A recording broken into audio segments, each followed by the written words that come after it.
முடிந்தவர்களுக்கு நான் சொல்றேன், முடிஞ்சவங்க இரவு முழுக்க கண் விழிங்க. முடியாதவர்கள் இரவு 3ஆம் காலம், அம்பாள் சிவபெருமானை பூஜித்த காலம் இந்த 3ஆம் காலம் தான்.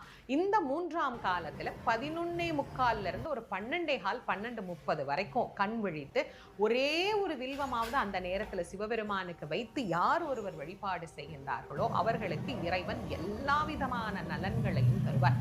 பொதுவா சிவராத்திரி விரதம் எப்படி இருக்கணும் அப்படின்னா, நம் மனதிலே இருக்கக்கூடிய ஆணவத்தை எல்லாம் அகற்றி இந்த விரதத்தை இருக்கணும். நான் செய்கின்றேன்.